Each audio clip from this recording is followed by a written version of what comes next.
साधना पांडे की तरफ से। नमस्कार दोस्तों, मैं राकेश शर्मा वाईएमओ न्यूज चैनल से।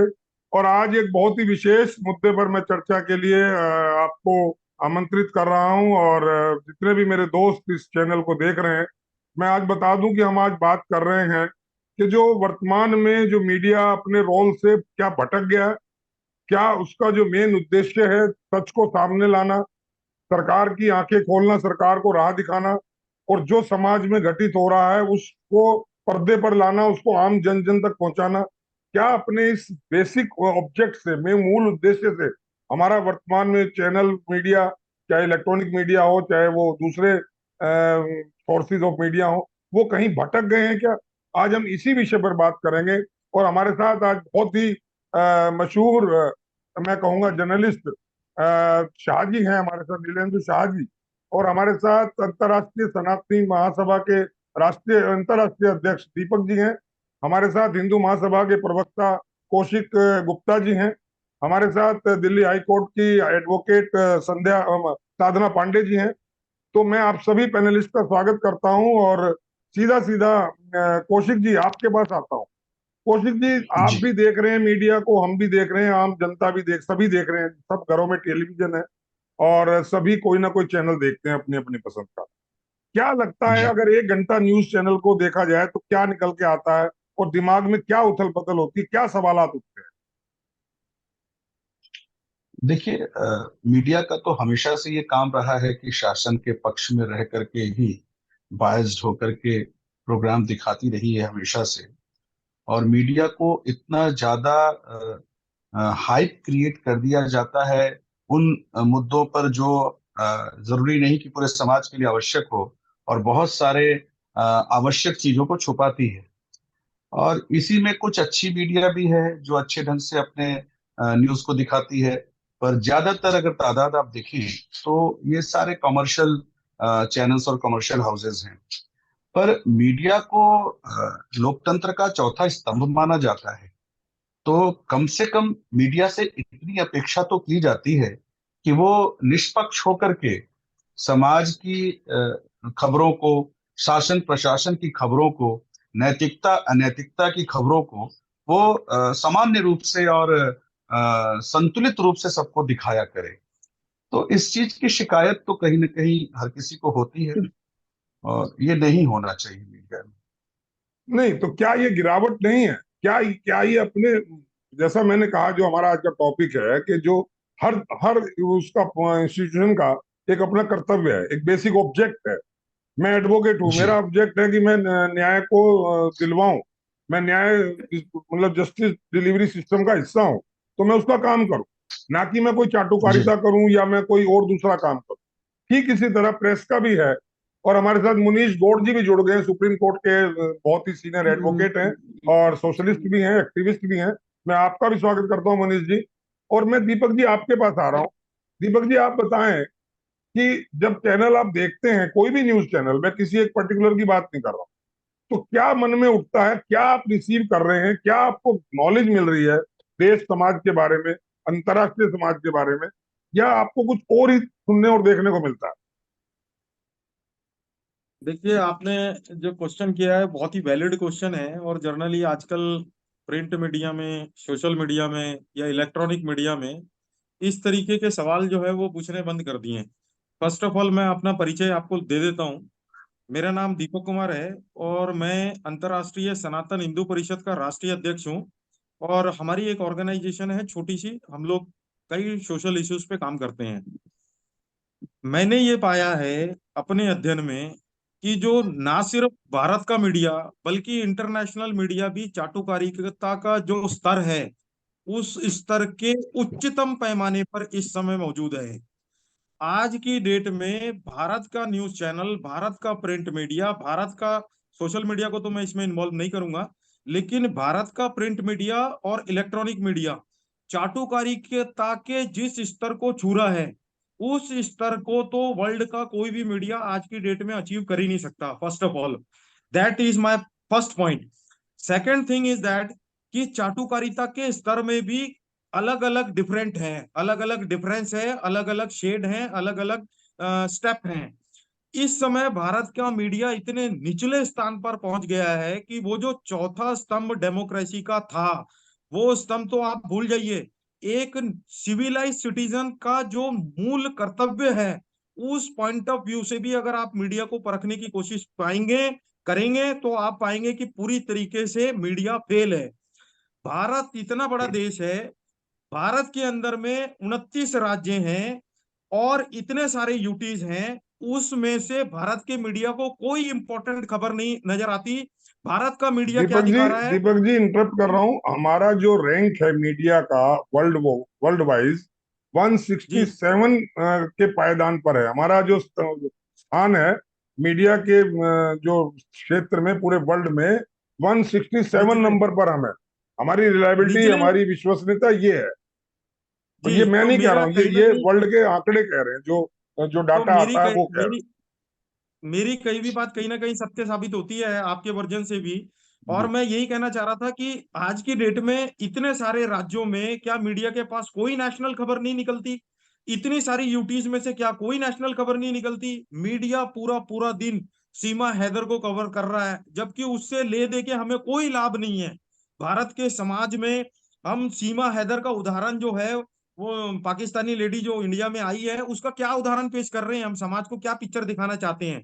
क्या हम ये साबित करना चाहते हैं कि हमें उसे फॉलो करना चाहिए और प्यार इश्क मोहब्बत में सरहदें पार करनी चाहिए इलीगल वे से? और उसके बाद हम क्या साबित करना चाहते हैं कि बीइंग अ वाइफ एक हिंदू लेडी को अपना घर बार छोड़ के किसी दूसरे की तलाश में निकल जानी है चाहिए? मतलब इस तरीके के नॉनसेंस जो मीडिया, वो भी इंटरनेशनल लेवल पे मीडिया कवर कर रहा है, मीडिया करना क्या चाहता है?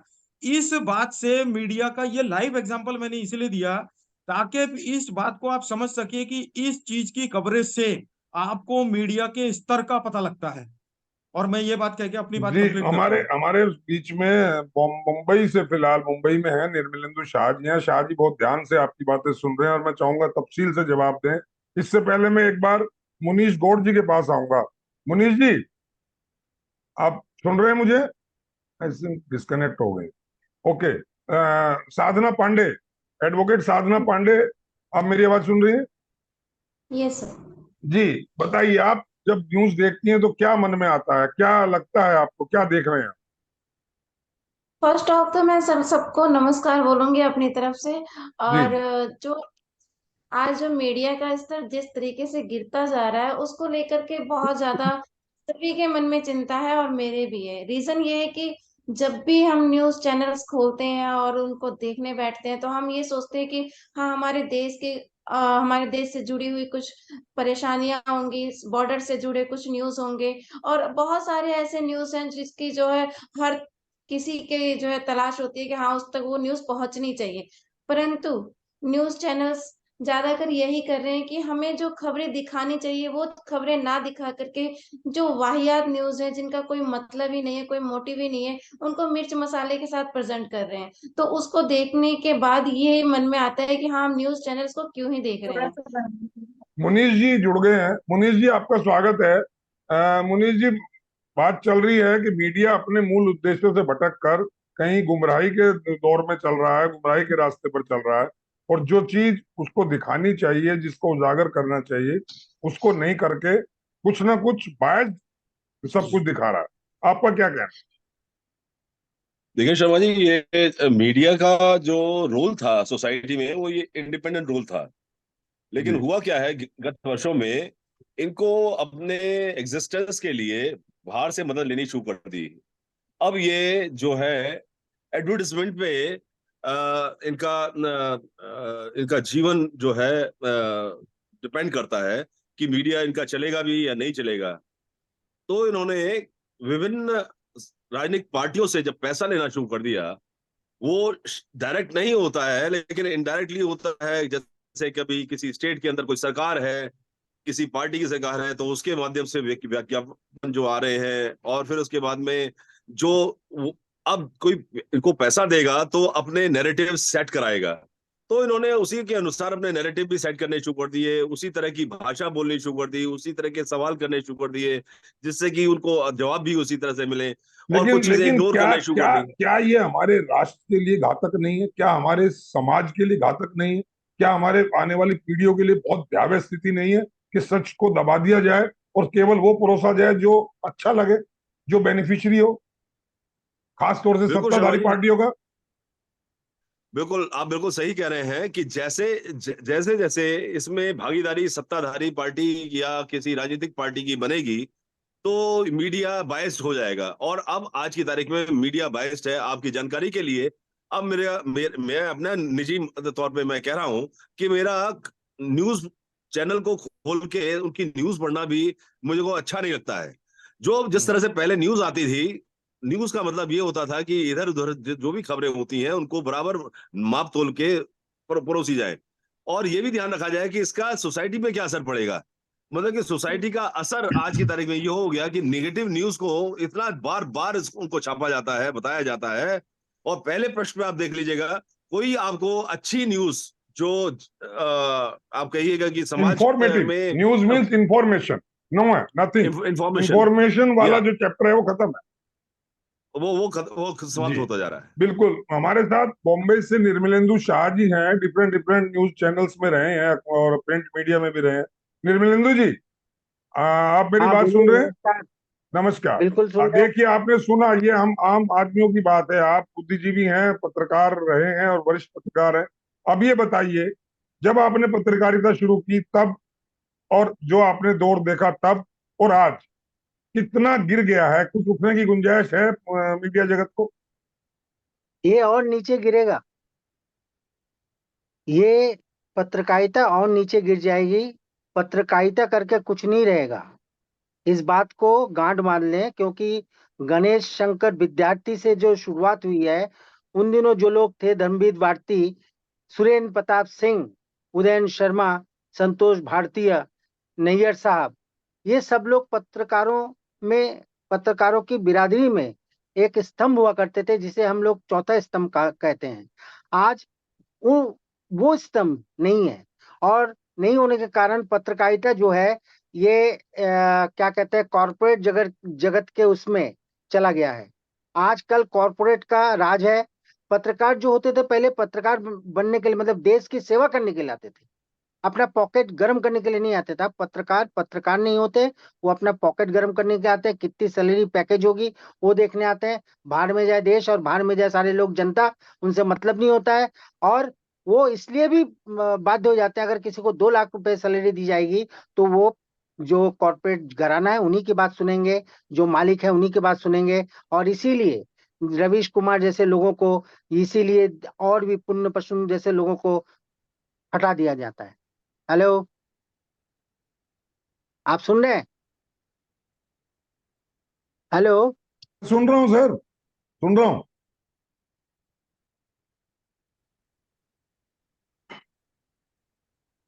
सर, आपने म्यूट कर लिया अपने को, प्लीज उसको अनम्यूट करिए, अनम्यूट करिए।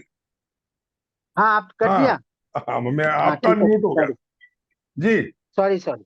कोई मैं बात ये कह बता। रहा था कि कॉरपोरेट घराने के आने के कारण पत्रकारिता में भयंकर रूप से ह्रास हुआ है। और ये कमी और कम होती जाएगी, क्योंकि अब पत्रकार नहीं पैदा हो रहे हैं, चाटुकार पैदा हो रहे हैं। अब देश को बेचने वाले पैदा हो रहे हैं, और अपने पॉकेट को भरने के लिए पैदा हो रहे हैं। पत्रकारिता में जो लोग पहले आते थे झोला उठाकर, कहते थे झोला छाप डॉक्टर जैसे होते हैं, ऐसे पत्रकार हैं। लेकिन वो पत्रकार पत्रकारिता करने के लिए आते थे। मैंने शाहजी, देखा है। शाहजी, मैं 1 मिनट के लिए इंटरप्ट कर रहा हूँ। मेरी बहुत सारे हाँ बोलिए। पत्रकारों से इस बारे में बात हुई।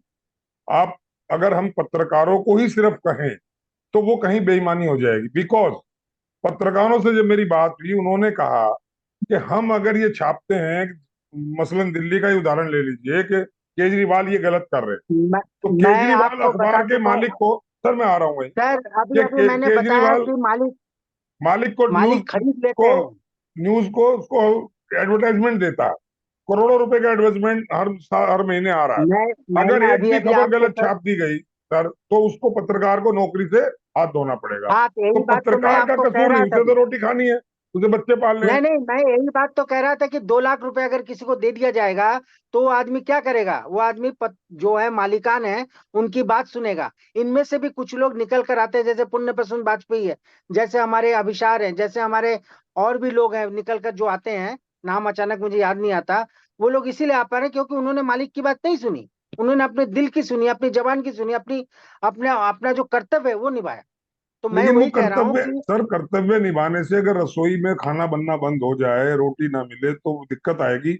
इसमें फिर पत्रकारों का नहीं, मैं तो कहूंगा जो सरमाएदार हैं, जो अखबार के मालिक हैं, जो चैनल के मालिक हैं, उन्होंने इंडस्ट्री बना दिया ना इसको। बिल्कुल दीपक जी, उनके दीपक जी, कॉर्पोरेट घराना। दीपक जी, मैं आपका क्या जी इसमें वो है? भाई पत्रकार को हम क्यों गाली दें? ठीक है, उसका भी देखिए, एक रोल है। इसमें इसमें जी। इसमें ये भाई साहब का थोड़ा सा मैं नाम भूल गया। निर्मलेंदु शाह, निर्मलेंदु। शाह जी। निर्मलेंदु जी। जी। निर्मलेंदु जी। निर्मलेंदु जी की बात से मैं कुछ हद तक तो सहमत हूं, लेकिन पूरी हद तक मैं इनकी बात से सहमत नहीं हूं। देखिए, ऐसा है, पत्रकार भी दो धड़े में बंट चुके हैं। इसका पता आपको गहन अध्ययन के बाद प्रिंट मीडिया और social media, sorry, print media और नेशनल मीडिया, जो कि हमारा इलेक्ट्रॉनिक मीडिया है, उसके गहन अध्ययन के बाद आपको यह पता लगता है कि पत्रकारों में भी दो धड़े बन चुके हैं। एक धड़ा जो सीधे सीधे कहीं ना कहीं एंटी हिंदू लॉबी को सपोर्ट करता है। दूसरा धड़ा कहीं ना कहीं हिंदूवादी या हिंदू कह लीजिए या नेशनलिस्ट कह लीजिए, उनको सपोर्ट करता है। और ऐसा सिर्फ भारत में नहीं हुआ है, ये इंटरनेशनल मीडिया में भी हुआ है, पहली बात। दूसरी इंपॉर्टेंट बात कि जब एक कॉरपोरेट, आप कॉरपोरेट से आप क्या मतलब निकालना चाहते हैं? कॉरपोरेट का मतलब सीधे सीधे से बड़ा बिजनेसमैन कंसिडर कर लीजिए। जब एक बड़ा बिजनेसमैन एक बड़ी इन्वेस्टमेंट कहीं पर करेगा, तो बदले में वो दो चीज एक्सपेक्ट करेगा। उसकी एक्सपेक्टेशन से तो बदले में उसको सिर्फ प्रॉफिट होना चाहिए, लेकिन एक्चुअल में दो चीजें होती हैं। जब एक बड़ी इन्वेस्टमेंट कहीं होती है तो उसके प्रॉफिट भी हो सकते हैं, लॉस भी हो सकते हैं, इन्वेस्टमेंट के दो ही परिणाम निकलते हैं। लेकिन एक कॉरपोरेट कहीं पर बड़ी इन्वेस्टमेंट करता है तो बदले में सिर्फ प्रॉफिट एक्सपेक्ट करता है, और वो प्रॉफिट कहीं ना कहीं सत्ता के गलियारे से एक्सपेक्ट करता है, क्योंकि बड़ी इन्वेस्टमेंट करने के बाद उसको बड़े कॉन्ट्रैक्ट चाहिए, बड़ा प्रॉफिट चाहिए, जो कि बड़े लोगों से आ सकता है। और ये बड़े लोग अक्सर राजनीतिक पृष्ठभूमि से आते हैं। इस वजह से कहीं ना कहीं पत्रकारों का वो धड़ा, उनकी तरफ झुकाव महसूस आप करेंगे, या पत्रकारों का वो धड़ा जो बड़ा धड़ा है, चाहे वो इस साइड से है चाहे वो उस साइड से है, उसका झुकाव पर्टिकुलरली एक साइड में दिखाई क्लियरली देता है। इसका अध्ययन करने पर ही आप इसको फाइंड आउट कर सकते हैं, अदरवाइज नहीं कर सकते। थर्ड चीज जो आपने बड़ी इंपॉर्टेंट कही, कि आपने पत्रकारों से, बहुत सारे बड़े बड़े पत्रकारों से बात करी, और उन्होंने आपसे जो करने के बाद जो चीजें डिस्कस करी, उन पत्रकारों की पीड़ा भी कुछ हद तक सही है।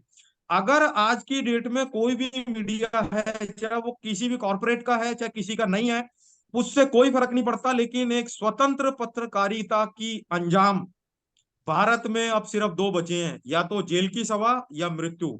या तो आप जेल में ठीक रहेंगे या आप मृत्यु के घाट पहुंचा दिए जाएंगे।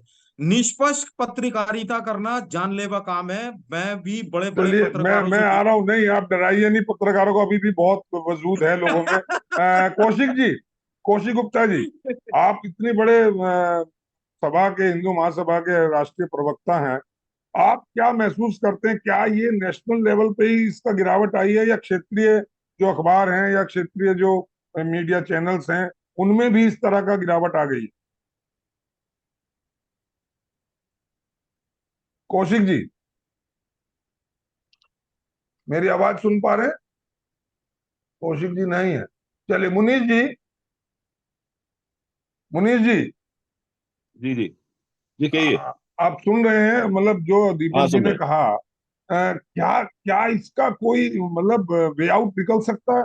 इस तरह तो आम आदमी की आवाज और सच्चाई बिल्कुल दब जाएगी कि छोटे क्षेत्रीय अखबारों को केजरीवाल खरीद लेंगे, और जो राष्ट्रीय स्तर के जो मीडिया हैं उनको जो है केंद्र सरकार खरीद लेगी।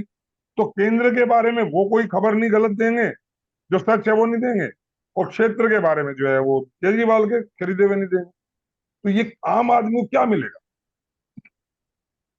देखिए, जैसा अभी शाह जी ने बताया था, कुछ पत्रकारों के नाम लिए थे। वो भी पत्रकार कोई दूध के धुले हुए नहीं है। वो भी एक तरफा पत्रकारिता करते थे, ये सबको मालूम है। अगर दंगे देश में दो जगह हो रहे हैं, एक जगह बंगाल में और एक जगह दिल्ली में, दिल्ली के दंगे भी क्योंकि केजरीवाल की सरकार के दंगे थे में हुए दंगे थे, तो उसमें वो चुप रहे। इसी तरह से जो बंगाल में दंगे हुए और इतनी घटनाएं हुई, कितने रेप हुए और कितने कत्ल हुए, उनके बारे में ये कभी इनके मुंह से आप नहीं सुनेंगे। तो बात यह है कि पत्रकारिता के अंदर दो चीजें अहम है। एक तो पत्रकारिता जो चला रहा है, जो चैनल का मालिक, और उसमें काम कर रहे लोग। अब जहां ये काम कर रहे लोग और चैनल का मालिक दोनों एक तरह की बात समझते हैं और करते हैं, तो वो चैनल उसी प्रकार से, उसी आधार पर, उसी धड़े के जिस धड़े में वो बैठते हैं, उस धड़े के अनुसार वो अपनी बात कहते हैं। तो ये जैसा अभी बताया कि ऐसा लगता नहीं है कि बहुत जल्दी कुछ बदलने वाला है। ये आज की तारीख में जब चाइना से और यूरोप से टूल किट आने लग रही है और उनका टूल किट का विश्लेषण जो है यहाँ के पत्रकार करते हैं, वो अपने हिसाब से उसको नैरेटिव सेट करते हैं।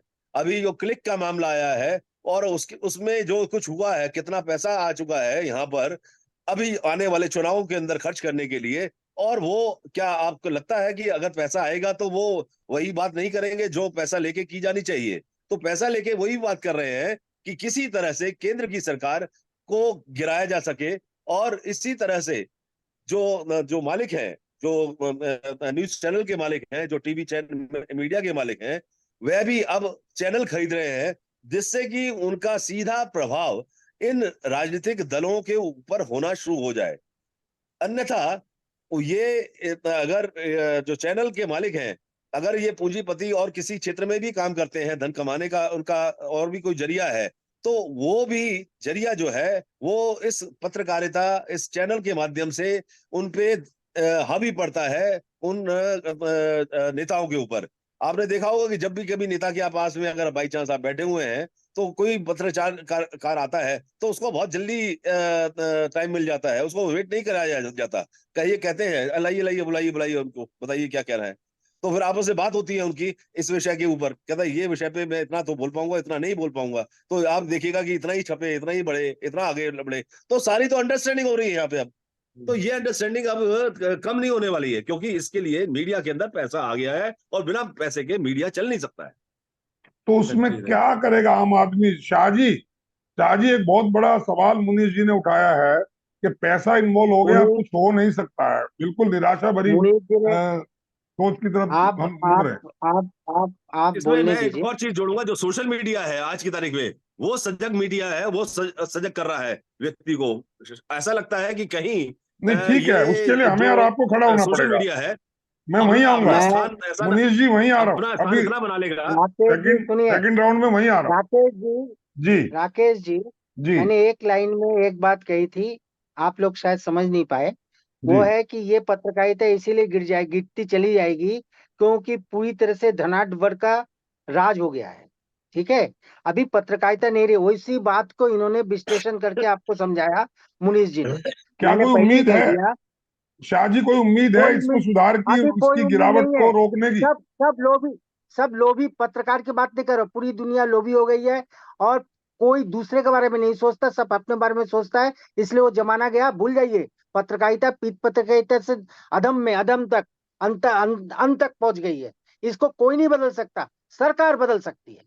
सरकार चाहे तो कह सकती है कि भैया तुम्हें जो सही लगे वो करो, और वो करेगी नहीं। इसलिए धनाढ्य वर्ग का राज रहेगा और पत्रकार इसी तरह करते रहेंगे, क्योंकि उनका भी किचन का मामला है, जो मैंने आपसे कहा।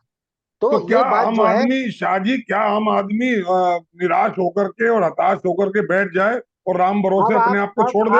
आपने देश को देखा है। आम आदमी से अब आम आदमी अब सोचता नहीं है। घर में पहले एक आदमी कमाता था, 6 लोग खाते थे। अभी घर में 2 लोग कमाते हैं, 3 लोग कमाते हैं, चारों के चारों कमाते हैं। उनको मतलब नहीं है दुनिया बाहर में जा रही है, कहाँ जा रही है। उनको मतलब नहीं है देश कहाँ जा रहा है। उनको मतलब नहीं है मोदी जी क्या कर रहे हैं। उनको मतलब नहीं है राहुल क्या कर रहे हैं। अगर मतलब होता तो पिछले चुनाव में 2019 में सरकार को बदल दिया जाता। जिन्होंने नोटबंदी, जीएसटी से लेकर महंगाई, बेरोजगारी सब कुछ ला दिया, उस पर बात क्यों नहीं करते आप? पत्रकारिता, नहीं, पत्रकार क्या मैं करेंगे? उस विषय पे अभी नहीं जा रहा हूँ कि सरकारें नहीं नहीं, कौन सी आनी अब ये चाहिए, कौन देखिएगा, सी नहीं आनी चाहिए। मैं वहां नहीं शर्मा जी, जा रहा हूँ। ये अब मैं, हाँ, जिनको मैं आप सिर्फ वहां आ पत्रकार, रहा हूँ, ये मुनीष जी वहीं आ जिनको रहा हूँ। पत्रकार पत्रकारिता का बोल जो रहे दौर हैं, है, ये भी एक मुनीष, एक पत्रकारिता तरफ का की जो बात कर दौर है रहे हैं, वो एक नीचे डायरेक्टली देखिए सही कर यही रहे हैं। यही ये भी एक पक्षपातपूर्व है। ये भी कहीं दूध के धुले नहीं है, ये भी अपनी तरह से बात कर रहे हैं। जिस मैं तरह से वही इन्होंने कह बात करी है, कमियां निकाली हैं मोदी जी के बारे में, मोदी सरकार के बारे में, नोटबंदी बहुत अच्छा कदम था, नहीं, हम उस उसके पर अंदर नकली नोट अपने आ गया था, डिरेल, वी आर आपके नॉट लिए डिरेलिंग अवर आपके नकली नोट सब्जेक्ट। आ गया था। और उससे आपके पहले लिए जो सरकार थी, नोटबंदी नकली अच्छा नोट था, छपवाए थे, आपके लिए उनको नोटबंदी मुनीष अच्छा था, जी हमारे चाहे लिए चाहिए, नहीं नोटों है। को वी जीरो आर, करने का, आपके लिए प्लीज उन्होंने बहुत डोंट अच्छा नोटबंदी अच्छा डिरेल, प्रयत्न था। किया, इसके डोंट अलावा डिरेल और द कोई चारा डिबेट। नहीं था। दीपक जी, दीपक जी, ये डिरेल हो रही है डिबेट, आई थिंक सो। देखिए, और नहीं, ये एडवोकेट नोटबंदी की बात साहिबा भी कही तो हमारी ये देख रही है नोटबंदी, बड़े आराम से। मैं सिर्फ ये अगर कह रहा नोटबंदी हूँ, नहीं होती, क्या, सरकार आज की तारीख में पाकिस्तान जैसा सरकार बन जाती यहाँ पे। सर मैं मैं उस आप विषय सब पे बाद में आऊंगा। मैं मैं कुछ तो, बोलूं। हाँ बोलिए साधना, बोलो। एक्चुअली मैंने सभी जितने भी हमारे सर हैं सम्मानीय यहाँ बैठे हैं, मैंने सबकी बातें बड़े ध्यान से सुनी और सबने अपना अपना पक्ष रखा इन सारी पत्रकारिता और न्यूज चैनल के ऊपर जो आज हमारे चल रही हैं सोसाइटी में, हम सब देख रहे हैं। और हम अच्छे से जानते हैं कि न्यूज चैनल्स आज क्या कर रहे हैं, हर एक जनता का एक एक बच्चा जानता है। हम उसी देश के नागरिक हैं जो 1826 में फर्स्ट टाइम उद्दंड मार्तंडे जब अखबार छपा था, उसके शुक्ला जी, युगल शुक्ला जी थे, उन्होंने पहले स्टार्ट किया था। उस टाइम क्या था कि जितने भी देश के नागरिक थे उस वक्त, हम सब देश को आजाद करवाने के लिए अपने जो इस न्यूज चैनल्स को चलाते थे, निष्पक्ष अब भाव से अब चलाते सारे लोग थे। वहाँ जो है, इस बच्ची को सुनिए, ये सही कह तो रही है। इस बच्ची को अच्छी तरह सुनिए। जी सुन रहे हैं, इस सुन रहे हैं, पूरा पूरा देश सुनिए। सुन रहा है, समाज सुन रहा है जी। तो जी सिर्फ साधना कल बोलिए। देश था और पत्रकार आजाद थे, तो पत्रकारों ने हमारे देश के लिए बहुत कुछ किया, ऐसी बात नहीं है। लेकिन आज क्या है, आज हमारा पत्रकार जो सिस्टम है और पत्रकारिता जो है, हमारे अखबार चैनल्स, ये एक तरह से गुलाम हो चुके हैं, ये सरकार के हाँ, गुलाम है, बिल्कुल ये जो सही है कह रही हो आप। ये बिजनेसमैन के गुलाम है। रीजन इनका बहुत बड़ा है कि हमारे देश में तो मुद्दे बहुत सारे हैं, राजनीतिक मुद्दे हैं और बहुत सारी बॉर्डर्स के मुद्दे हैं, जो बहन बेटियों को लेकर के काफी मुद्दे हैं। लेकिन उन मुद्दों को आज हम दरकिनार करके सिर्फ हम फोकस कर रहे हैं एडवर्टीजमेंट पे, सोशल मीडिया पे, और हम एक तरीके से जनता को बरगला रहे हैं, सच्चाई को छुपा रहे हैं, और वो चीज हम परोस रहे हैं जनता के सामने मिर्च मसाला लगा के, जिससे कि जनता गुमराह रहे, सच्चाई से वो रूबरू ना हो सके और वो एक भटकाव में चले। और हम उस आम जनता जो हमारे देश की है, वो इस चीज को समझ भी रही है, देख भी रही है आज के टाइम में, और भली भांति सारी चीजें फोकस होते हुए भी वो अब उन पे ध्यान नहीं देती, क्योंकि उन्हें पता है कि न्यूज चैनल आज क्या कर रहे हैं। न्यूज चैनल खोलो तो हम वाहियात न्यूज देखते हैं, क्या सीमा हैदर हमारा देश की मुद्दा है या अदर कोई इस टाइप की न्यूज, हमारे मुद्दे नहीं। हमारे बॉर्डर्स पे हमारे जवान आए दिन शहीद हो रहे हैं, हमारे जो है कश्मीर में आए दिन कुछ ना कुछ होते रहते हैं। अभी आपने नागालैंड का देखा था। जितने भी इस टाइप्स के ज्वलंत मुद्दे होते हैं, इनको हाईलाइट क्यों नहीं किया जाता है? जितने राजनीतिक मुद्दे होते हैं, इनको हाईलाइट क्यों नहीं किया जाता है? हमारे देश में जागरूक जनता बहुत है, लेकिन उनको हमेशा गुमराह किया जाता है। गुमराह इसलिए किया जाता है ताकि जो है देश उस तक पहुंचे ही ना, सच्चाई तक पहुंचे ही ना। तो बिल्कुल वो कहीं ठीक ना पॉइंट कहीं उठा रही है साधना। दीपक जी, जो है, दीपक जी, एडवोकेट साहिबा ने बहुत सही मुद्दे उठाए और कि ये बताया कि चलो ठीक है, वो खबरें असलियत ना दिखाए, वो एक पक्ष हो गया कि खबरें सरकार के खिलाफ ना दिखाए, चाहे वो मैं तो दिल्ली का मैं रह रहा हूं, तो मैं कहूँ केजरीवाल के बुरे कामों को छुपाए, गलत कामों को छुपाए, एक बात। सेंटर में बीजेपी की सरकार के जो गलत काम है या जो काम ऐसे हैं जो लगता है कि नहीं होना चाहिए, उनको छुपाए, वहां तक भी एक सहन करने की क्षमता है। लेकिन जिन चीजों को हाईलाइट किया जा रहा है, जैसा दीपक जी ने शुरुआत में कहा कि एक मुसलमान लेडी पाकिस्तान से आ गई, हिंदुस्तान में 4 बच्चों की माँ यहाँ आई, वो कौन सा चारित्रिक उत्थान लेके आई हिंदुस्तान में, वो कौन सी चरित्रवानता का उदाहरण लेके आई, कौन सा वो एवरेस्ट चढ़ के आई, या उसने देश में क्या क्रांति लाने के लिए वो आई, कि पूरा मीडिया पागलों की तरह उसके पीछे भाग रहा। वो क्या टीआरपी खा रही चाहिए, है, वो टीआरपी। क्या हंस रही है, वो टीआरपी क्या पहन चाहिए, रही है, टीआरपी। वो कहाँ जा रही है, टीआरपी एक का बात। एक ऐसी ही टीआरपी का खेल है सर, टीआरपी एक का। सर एक ऐसी ही लेडी यहाँ से पाकिस्तान चली गई अपने पति और बच्चों को छोड़कर। वो वहां क्या कर रही है, उसको कौन गिफ्ट दे रहा है, कौन उसको कितना पैसा दे रहा है, क्या कर रहा है, अरे वो जो अपने आप पूरा देश भूखा मर रहा है, सड़कों पे घूम रहा है, वो क्या किसी को पैसे देगा एक हिंदू लड़की को या एक हिंदू औरत को जो अपने पति और बच्चों को छोड़कर चली गई? आप उसके लिए घंटों, 2 घंटे 4 घंटे आप मीडिया चला रहे हैं, चैनल चला रहे हैं। क्या सोच रहे हैं, दिमाग में क्या भरना चाहते हैं पूरे हिंदुस्तान के लोगों में, पूरे समाज के लोगों में? सवाल ये है कि आप गलत को क्यों उत्साहित कर रहे हैं, क्यों गलत परोस रहे हैं? आप सही मत दिखाइए। सही जो छोटे चैनल हैं, अदर सोशल मीडिया दिखा लेंगे। राकेश शर्मा जैसे जो बिल्कुल डरते नहीं है मौत से भी, वो दिखा देंगे, वो बता देंगे क्या हो रहा है। लेकिन क्या सच को ना दिखाना एक पाप करना, और गलत चीज को हाईलाइट करके दिमाग में ठूसना नई पीढ़ी के, ये दावे नहीं है दीपक जी? ये बहुत ही देखिए जघन्य अपराध नहीं है मीडिया के द्वारा? देखिए राकेश जी, एक जो आपने पूछा उसका जो है वो सवाल काफी लेंथी है, और उसका एक्सप्लेनेशन या उसका आंसर भी बड़ा लेंथी है। देखिए पहले मैं निर्मल निर्मिंदु शाहजी बोलिए। शाहजी। जी, मैं शाहजी की बात से शुरुआत करूंगा। उन्होंने जिस विषय पर डिस्कशन था उस पे से थोड़ा सा हट गए थे शाहजी अपनी बात को रखते हुए, और बात कहीं जीएसटी और नोटबंदी पे चली गई थी। उस विषय पे देखिए मैटर ऑफ कॉन्फ्लिक्ट है। मैं आपको सीधी सी बात बताऊं, वो दोनों इंपॉर्टेंट डिसीजन थे सम हम उस पॉइंट पे ऑफ बात व्यू नहीं कर की। रहे हैं आज। आज हम उन पॉलिसीज पे बात ही नहीं कर रहे, हम सिर्फ मीडिया के रोल चलिए की बात कर रहे हैं। और किसी चलिए सरकार की मैं अच्छाई और बुराई की हम अभी बात वो अगली डिबेट में करें। जी। ठीक है। चलिए मैं बोल ऐसा है कि जी, जी जी ऐसा जी है कि बोलिए जी। जो सवाल आपने पूछा उसका, जहां तक मेरा कंसर्न है या मैं सोच पाता हूँ, देख पाता हूँ या समझ पाता हूँ, मेरे को ऐसा लगता है कि इसमें निर्मेंदु शाह जी की जो बात है वो कहीं ना कहीं भविष्य में आगे चल के सच होने की संभावनाएं ज्यादा बनती हैं। पहली बात कि उन्होंने जो कहा है कि स्तर इससे और नीचे गिरेगा, ये बात पे मैं बिल्कुल सहमत हूँ। स्तर इससे नीचे गिरेगा। मेरी असेसमेंट कहती है कि मीडिया का स्तर इससे नीचे जाएगा। अभी तक देखिए, इसमें भी कहीं ना कहीं एक पॉइंट है समझने वाला। जब किसी चीज का डायरेक्शन अपवर्ड होता है तो वो चीज ऊपर उठती है। जब किसी चीज का डायरेक्शन डाउनवर्ड होता है तो वो नीचे गिरती है। प्रॉब्लम यह है कि अपवर्ड अगर कोई चीज चलती है तो उसकी आप लेवल को मेजर तो कर सकते हैं, लेकिन लेवल उसका आप एक फिक्स नहीं कर सकते।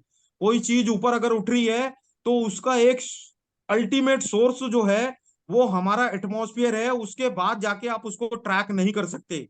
इसी तरीके से जब कोई चीज नीचे गिरती है तो ठीक है ठीक है, उसका जी बी शोर, बट टाइम हमारे में बहुत कम है, 2-3 मिनट रह गए। जी, जी। तो मेरा कहने का मतलब यह है कि मैं उनकी बात से सहमत हूं, पत्रकारिता का लेवल और नीचे गिरेगा। चलिए, एक पत्रकारिता सवाल आपको मैं दे रहा हूँ 30 सेकंड का। क्या कोई जी, उम्मीद है, क्या कोई तरीका है कि इस गिरते हुए स्तर को, इस भटकाव को रोका जाए? जी आपकी मैं बिल्कुल नजर में। तरीका बताता हूँ है। तरीका आपको। इसका जी इसका जी, आप इसका पर भी आ रहा हूँ मैं, 30-30 सेकंड सबको दे रहा हूँ जी। जी, इसका तरीका मेरे मेरे मेरे पॉइंट ऑफ व्यू से तो इसका तरीका यह है कि कहीं ना कहीं समाज में हम जैसे पढ़े लिखे एजुकेटेड लोगों को, उस वर्ग को जो इन चीजों को समझते हैं, उनको आगे आना पड़ेगा। मीडिया को कहीं ना कहीं क्वेश्चन मार्क करना पड़ेगा, टैग करना पड़ेगा, ऑब्जेक्ट करना पड़ेगा कि ये जो आप काम कर रहे हैं ये बिल्कुल गलत काम कर रहे हैं। दूसरी बात, आपने एक क्वेश्चन किया था कि मीडिया कुछ चीजों को, केजरीवाल की चीजों को हाइड कर देगा, कुछ मोदी की चीजों को हाइड कर देगा। मीडिया का काम कोई हाइड करना नहीं है, किसी चीज को दबाना या छुपाना नहीं है। मीडिया का काम इंफॉर्मेशन टेक्नोलॉजी से रिलेटेड है। उसका काम है ब्रॉडकास्टिंग का, उसका काम है प्रसारण का, और उसको सच प्रसारित करना है। यह मीडिया का काम है, रिटर्न में चलिए, ठीक है कॉन्स्टिट्यूशन ऑफ इंडिया ठीक है में। ठीक है दीपक जी। जी मुनीष जी के पास आ रहा हूँ। मुनीष जी, 30 सेकंड में कोई एक ऐसा कोई फॉर्मूला आपके दिमाग में है कि इस गिरावट को रोका जा सके, इस भटकाव को रोका जा सके? समझिए सर, आपने अभी कहा कि जो आज का मीडिया है वो अपना जो 2 घटनाएं हुई थी, एक तो 4 बच्चे की माँ हिंदुस्तान में आई, और कोई एक वो लेडी यहाँ से पाकिस्तान चली गई। अगर यही इस मीडिया को दिखाना है तो अब सोशल मीडिया का वक्त है कि वो ऐसे जो चीजें दिखाई जा रही हैं, जैसे आज आपने ये बैठक रखी है, बात रखी है, हम बात कर रहे हैं, इसी तरह से सोशल मीडिया उन मुद्दों को ऊपर जो मीडिया गलत तरीके से प्रसारित और प्रचारित करता है उस पे हम बात करें, और हम अपनी बात को उनकी बात को काउंटर करने के लिए अपना एक नैरेटिव इतना पैरेलल हम कोई एक सिस्टम खड़ा करें। जी, आपका म्यूट हो गया, आपका म्यूट हो गया, म्यूट हो गया आप। हाँ, आवाज आ रही है? अब आई, अब आई।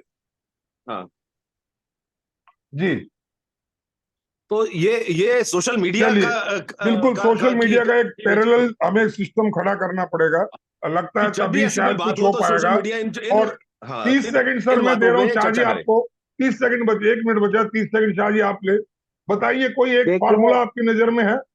मैं आपको बताता हूँ। एक तो दीपक जी ने जो बातें कही हैं जी, वो बहुत हद तक 90% बस 20 से शॉर्ट सर, ज्यादा 30 सेकंड सही। है आपके पास, 30-35 सेकंड बस है, बस प्लीज बोल रहा हूँ, प्लीज। जी दीपक जी ने जो कहा है वो 90% सही है। जी, उनकी बातों पर ध्यान देना चाहिए। और दूसरी बात मैं अपनी तरफ से बता रहा हूँ कि सरकार चाहे तो मीडिया को बदल सकती है, सरकार नहीं चाहती है इसलिए मीडिया नहीं बदलेगी। बहुत सरकार ठीक, चाहती है कि बहुत चाटो ठीक। सुनिए सुनिए, पूरी बात जी, नहीं बस हुई, समय नहीं 30 सर। सेकंड नहीं हुआ, हाँ, 30 सेकंड बस। विपक्ष सरकार कहाँ चला जाता चाहेगी है? तो वो नहीं, अगर विपक्ष आता बोलेंगे, है क्या? आप नहीं सरकार नहीं सवाल प्लीज, है चाहेगी कि तो अगर, विपक्ष समय भी ही तो नहीं है, चाहे। फिर नेक्स्ट कर नहीं लें। नहीं सुनिए, मेरी बात पूरी नहीं हुई। जी जी सरकार जी, चाहेगी तो ये बदलेगी। सरकार नहीं, विपक्ष सरकार के चाहेगा। साथ विपक्ष भी अगर, सरकार हाँ, पूरी कहिए। बात होने दीजिए मुनीष जी। हाँ, मुनीष जी आप टोका हाँ। मत करिए बीच में, चल से बोलिए आप क्या बोलिए नहीं कर नहीं, रहा बोलिए, आप है। 10 मत सेकंड, बोलिए। 10 don't second do it, sir, don't do it. सरकार 10 सेकंड। चाहेगी तो सरकार बदल सकती ओके, है, वो कहेगी सच बोलो सच बोलो सच बोलो। और उसके साथ जो हमारा विपक्ष है या हम लोग हैं, हम लोग भी अगर उनके साथ साथ मिलाएंगे, कदम से कदम मिलाकर चलेंगे तो ये मीडिया अवश्य बदलेगी। Okay, thank you. तो दोस्तों, आज समय की मर्यादा है, बहुत सारी बातें अभी और होनी थी। दीपक जी, आपका बहुत बहुत धन्यवाद, और साधना पांडे जी, और स्पेशली मुनीष गौड़ जी ने अपना कहाँ से आकर के टाइम निकाला, मैं बताऊँ। और मैं केवल इतना ही कह सकता हूँ कि आज जितनी बढ़िया शाह जी आपने भी बहुत सच्चाई को सामने रखा, बातें बहुत हैं, दर्द बहुत है, लेकिन एक बात बिल्कुल साफ तौर पर आई कि अगर सरकारें चाहें, अगर उनमें थोड़ी इच्छा शक्ति हो, थोड़ा अपने को फेस करने की ताकत हो, तो ये मीडिया कंट्रोल में हो सकता है, और कोई चारा नहीं है। और दूसरी बात मुनीष जी की, कि एक पैरेलल सोशल मीडिया ऐसा खड़ा हो जिसपे लोग रिलाय कर सके, जो सही को बिल्कुल सही कह बिल्कुल सके, बिल्कुल। इसकी एक जरूरत पड़ गई है आज। तो मैं समझता हूँ ये बात जितने लोग सुन रहे हैं, उन्होंने जितना लगा होगा इस पे कमेंट करें, और इसमें हमें आगे फीडबैक दें, ताकि हम ऐसी चर्चा फिर दोबारा कर सकें। आज के लिए दोस्तों इतना ही। जय हिंद।